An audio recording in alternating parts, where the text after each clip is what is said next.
The first notice arrived folded neatly in my mailbox, stamped with the intimidating HOA letterhead. It claimed that my dog, a quiet rescue named Daisy, was disrupting the community with excessive barking. I knew it was nonsense. Daisy barely barked unless startled.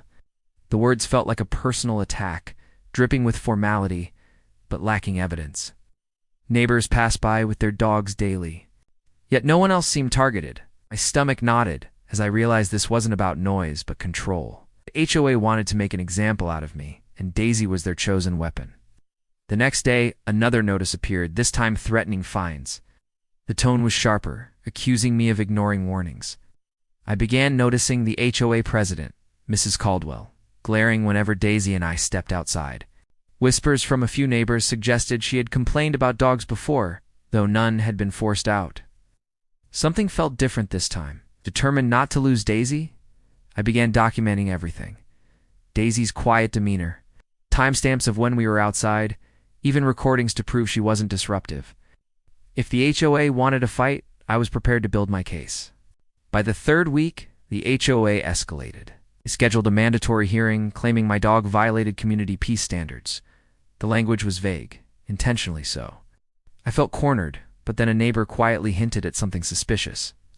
Rumor had it that several board members themselves owned dogs, cats, and even a parrot, none of which had ever been disclosed to the community. According to the bylaws, every pet was supposed to be registered. The irony was striking. If true, the very people accusing me were breaking their own rules. Suddenly, the battle lines became much clearer. Curiosity turned into investigation. I began walking Daisy at different hours, quietly observing. Sure enough, I caught glimpses.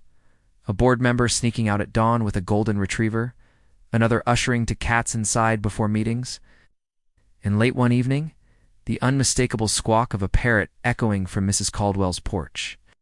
Each sighting fueled my determination. I snapped discreet photos, marked times, and gathered witness statements from sympathetic neighbors. My evidence grew into a dossier thicker than any notice they had sent me. What started as their campaign against Daisy was quickly unraveling into their own hypocrisy. The hearing day arrived. The board sat smugly, papers stacked, ready to deliver their verdict.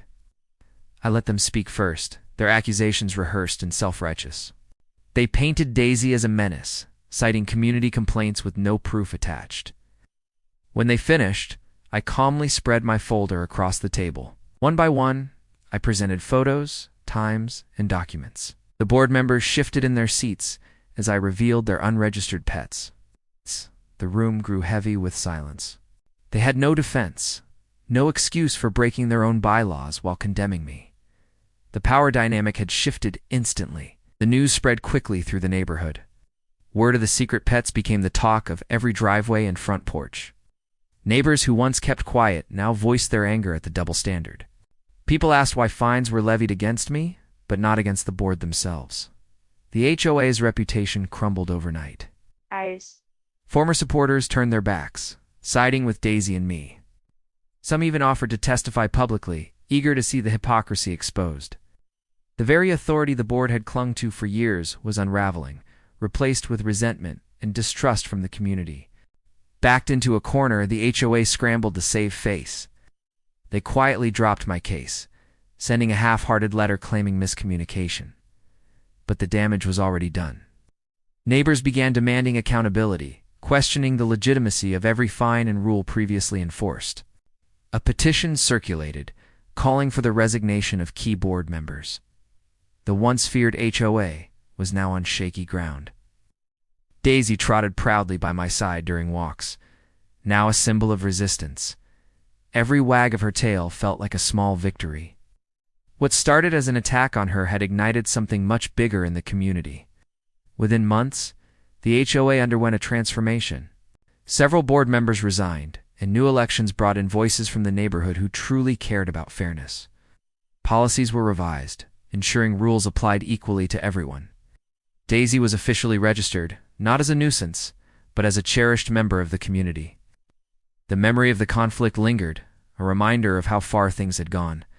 Yet walking through the neighborhood now, I felt a sense of unity. The HOA had tried to ban my dog, but instead they exposed their own corruption and lost their grip on power forever.